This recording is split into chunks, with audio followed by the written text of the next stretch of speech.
Banjo Tooie is one of the greatest 3D platformer adventures of all time. One of the main reasons is the charm of the world and all its characters, and among those characters we have some incredible bosses that range from hilarious to ridiculous. The first game, Banjo-Kazooie, had really only 2 standout bosses with a few mini-bosses if you can call them that, but Tooie made up for it by giving us bosses in every world. These bosses are so iconic and creative. As an experienced Banjo enjoyer who's dissected these games inside and out, and continues to do so more and more, today I want to take a look at all these bosses, present some stats based on their abilities, and find which one is the most powerful. I simply want to answer the question, if they were all put into a ring to battle, what boss would walk out of there as king or queen of the fight? Let's find out. This is Overthinking It.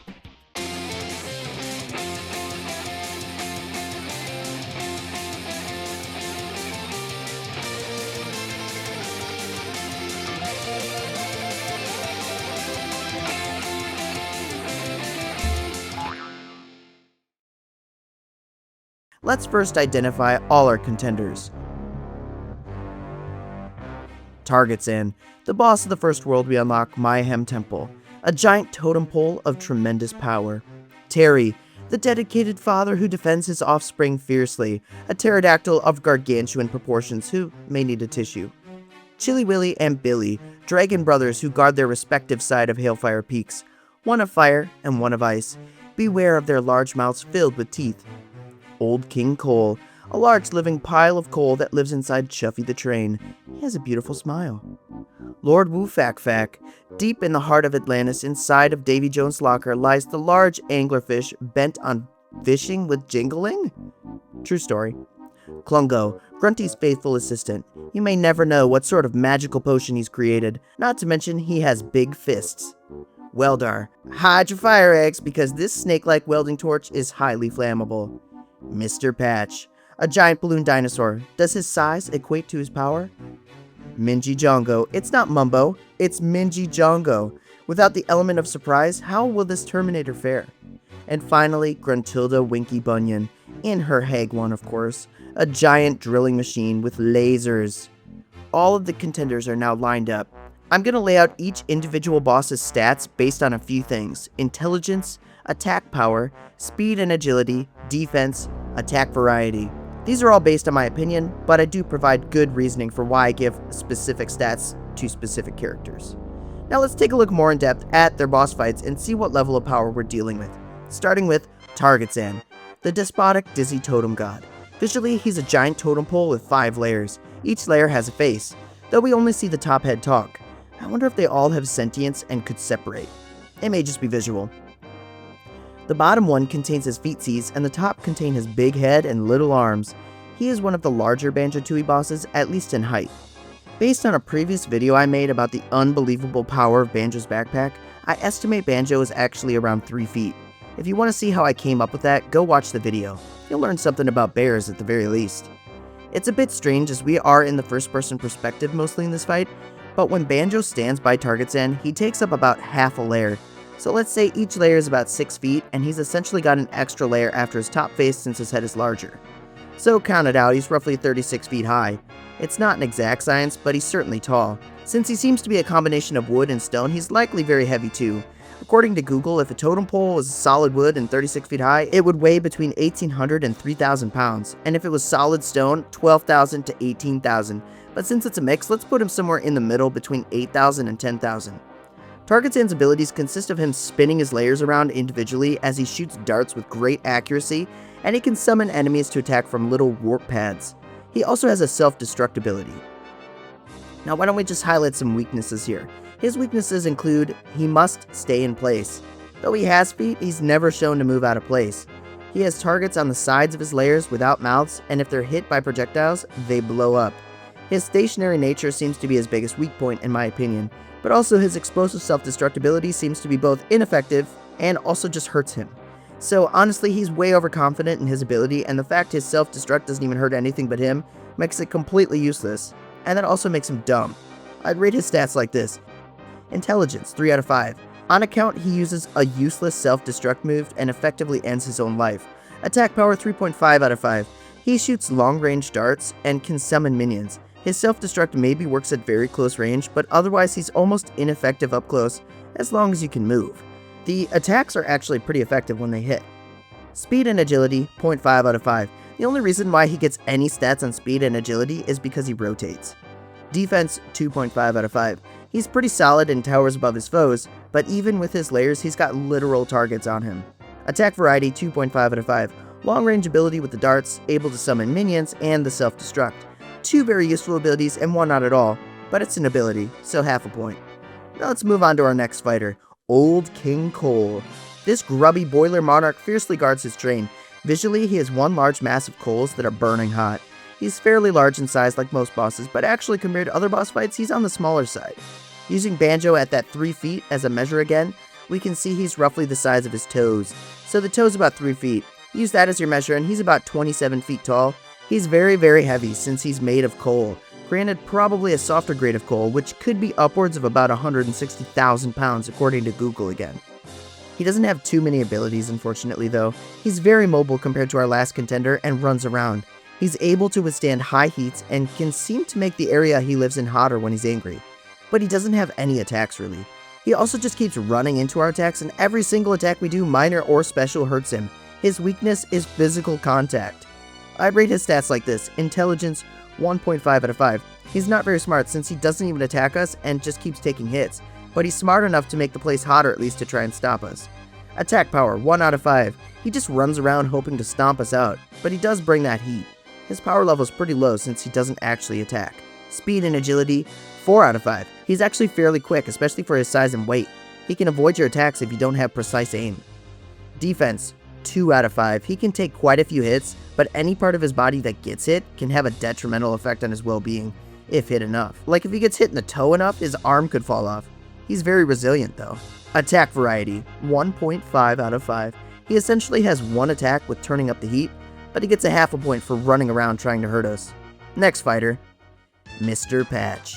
The strange wobbly inflatable thing. Visually, he's a giant balloon dinosaur with patched up holes all over his body, and he's got a spot where the air comes out. I guess it depends on the type of balloon, but it could be called a valve? Sure, valve. Let's go with that.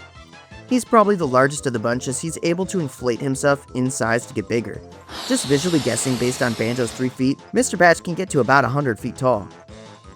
But that's with being filled with air, which after looking it up, a 100-foot balloon would only weigh about 36 pounds. Add a bit more for the material he's made out of and maybe he's probably in the ballpark of 50 pounds? Maybe? Not too heavy, but still the largest we've seen. His stats are a bit more interesting as he demonstrates several abilities. He can inflate to various sizes, shoot giant beach balls out his mouth that home in on the target, and he can summon a magical boxing glove out of the ground to punch stuff. And aside from his patches, he's invulnerable. I'd rate his stats like this. Intelligence, 4 out of 5. I'm giving him a pretty decent intelligence stat because he effectively tries to counter us multiple ways. He grows in size to intimidate and deter. He defends against ground assaults by forcing us to move, and he defends against air assaults by launching beach balls. He even has the brains to turn and move to avoid his patches getting hit. Attack power, 3.5 out of 5. We can avoid his attacks fairly easily if in the air, but he is strong and has good counters in general. Speed and agility, 2 out of 5. He moves fairly slow, but he does move and is mobile. Defense, 3.5 out of 5. His body is actually invulnerable to everything except for his patches, the one weak point. It does happen to be very obvious though. Attack variety, 4 out of 5. He has a lot of variety with inflation, shooting beach balls, summoning boxing gloves, and he can stomp us.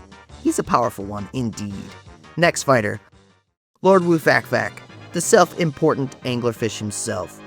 He's exactly what they say, a giant anglerfish living in Davy Jones' locker. He's got huge sharp teeth, a giant mouth, and a dangly little light. Banjo is roughly the size of his eye.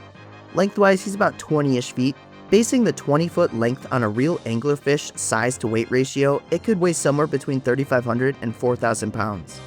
His abilities include shooting energy or electric blasts from his little dangly bit, and spitting out bubbles that can trap you. He really doesn't move too much, but he swims back and forth. His weakness is his big boils, but only when they flash like they're ready to pop. For some reason, he starts this fight with his eyes closed. That's not very smart.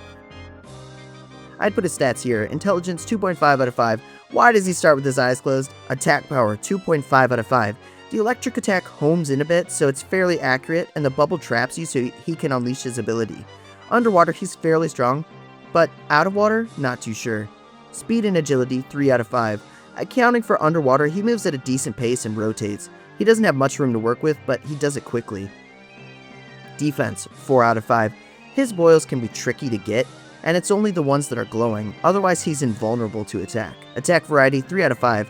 He can shoot the electric blast thing, drop bubbles to trap, and he swims back and forth trying to chomp with his jaws even though he doesn't actually bite.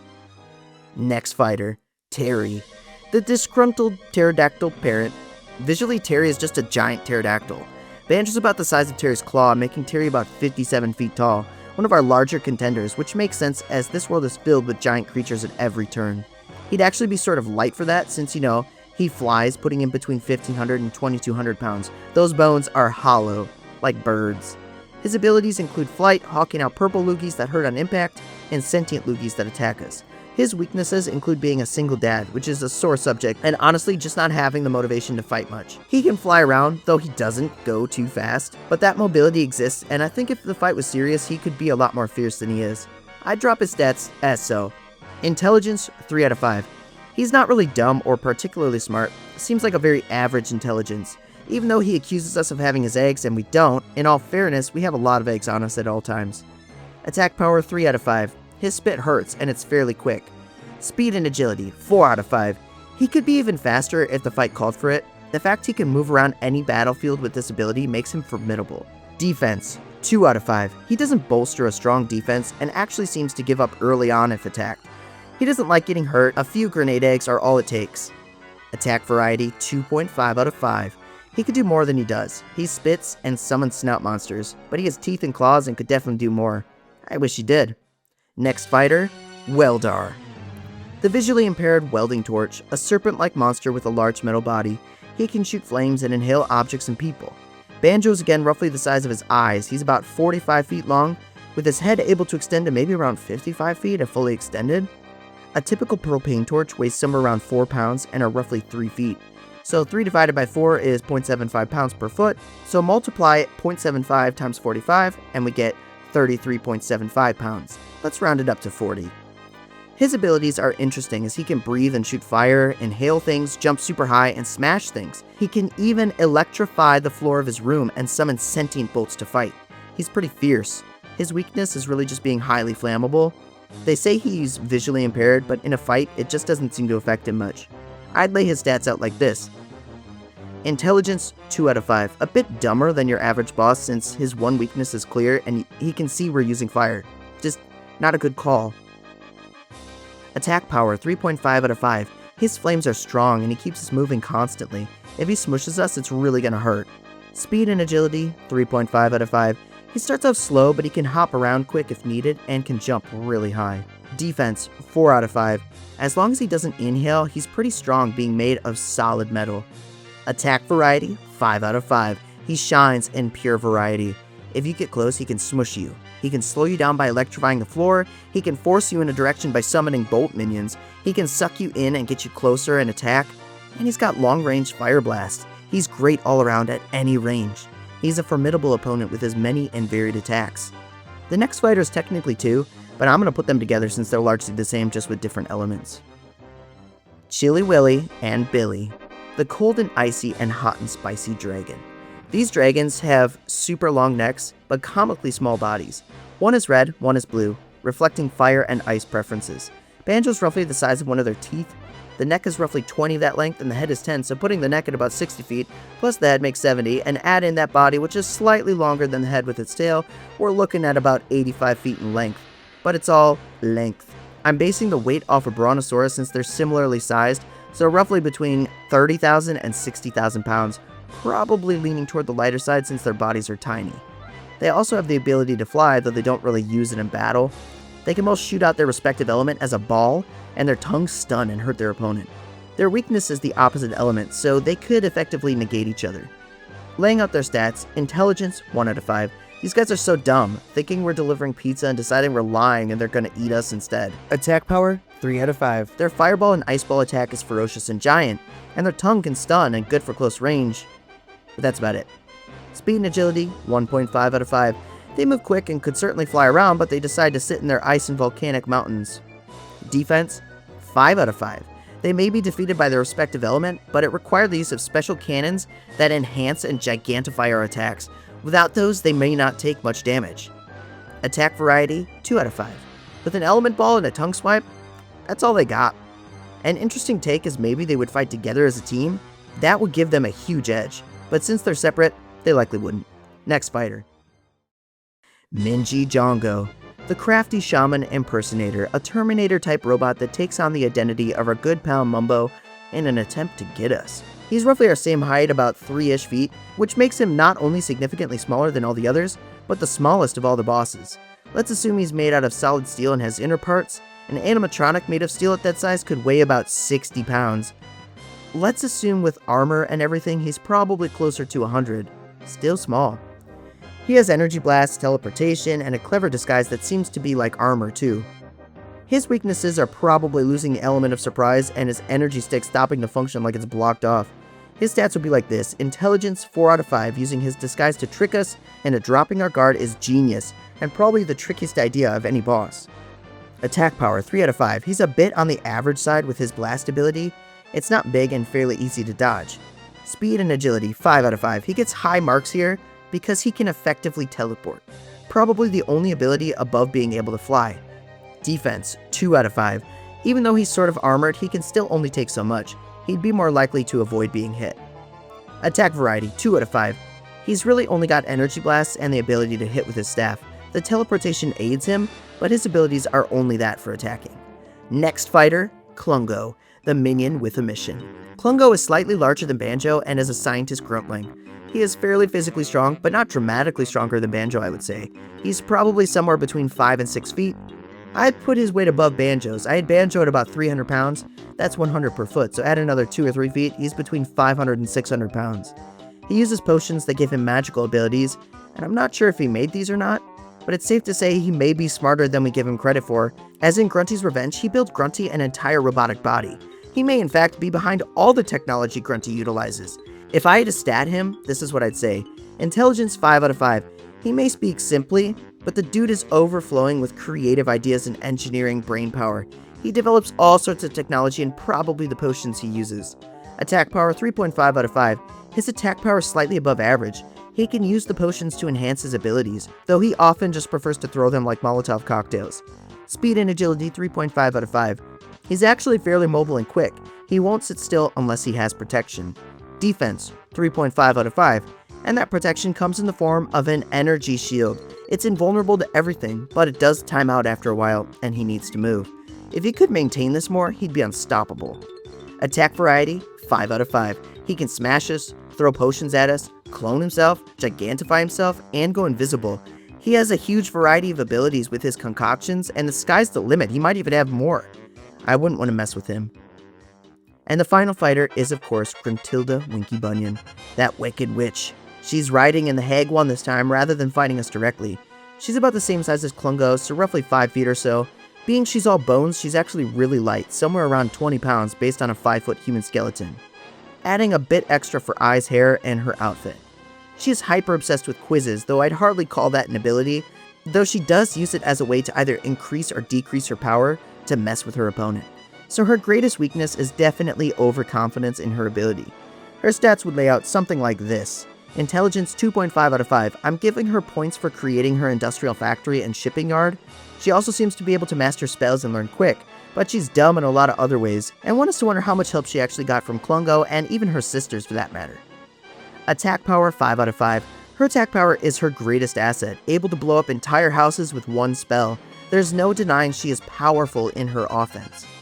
Speed and agility 3 out of 5. She can fly and is fairly quick on her feet. However, in this game she's in the Hag 1, which can dig through anything. But it's not super fast and it's easy to get away from, as long as you're not a gray Jinjo. Defense 2.5 out of 5. Her defense is not the greatest. When in the Hag 1, she can be invulnerable, unless the exhaust opens up and gives an opening for an attack. Otherwise, she sticks her head out to ask questions. She can't help herself. Attack variety 4 out of 5. She has a lot of variety with her magic spells, lasers, missiles, minions to fight for her, and the drill itself. Now that we have all our fighters and their stats, let's gauge where they line up with each other if they were to fight by totaling it up.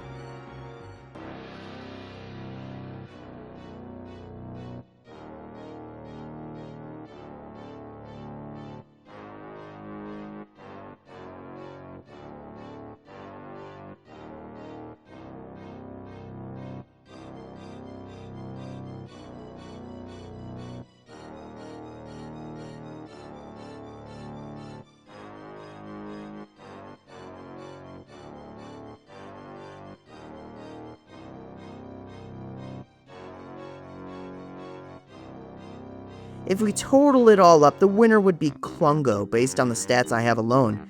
I was a bit surprised, but his intelligence and combination of attack abilities give him a huge edge. But I did want to give a bonus to the characters with the most weight and height, a +1 for each stat to see if this disrupts the balance. This will add a point to our tallest contender, Mr. Patch, putting him at 18 points, and add a point to Old King Cole for being the heaviest, putting him at 11. So based on all this, if they all got into the ring, first out would be Old King Cole. Getting hit by any and all enemies multiple times will separate his pieces and put him out of commission fairly quick. Next, Targitzan. Though he would be a possible good matchup for someone like Mr. Patch, his easy to hit targets and stationary nature will be a huge liability with mobile enemies. Then Chilli, Willi, and Billi. They also tend to be stationary, especially pitting them against one another, they could be cancelled out. But enemies like Weldar and Lord Woo Fak Fak with a flame and sort of water-based projectiles could take them out quick too. Then Terry's out. I feel he could last longer, but he doesn't have motivation to really push through the fight. With other opponents blasting him repeatedly, he's just gonna leave. Then Lord Woo Fak Fak. Granted, he would have a huge disadvantage out of the water, but let's say they have some sort of way he swims around for this fight. Even so, getting blasted by other projectiles, especially that home in, will take him out. Then Mingy Jongo, while his teleportation and energy blast will be effective, he can't take too many hits, and the fact his blaster wand will give out at times will give him a huge disadvantage against others with strong offense. Then Gruntilda. I doubt everyone is going to stop to do her quizzes, and multiple enemies attacking her simultaneously will prove too much for her. Then Mr. Patch and Weldar, they both get knocked out at a similar time. Weldar shoots fireballs on Mr. Patch's remaining patches as he inhales a beach ball that explodes inside him, leaving Klungo alone at the top, being protected by his shields or running around invisible. His cleverness and all-around abilities give him the greatest advantage here. He may not be the biggest or strongest physically, but hey, neither is Banjo. He is the only boss we have to beat 3 times, which shows his resilience and determination as well. Klungo is the strongest boss all around. Did this end how you expected? Or am I overthinking it? Well, that's all I have for you. Be sure to drop a like to help spread my content and subscribe so you don't miss a future upload. Until next time, have a good one.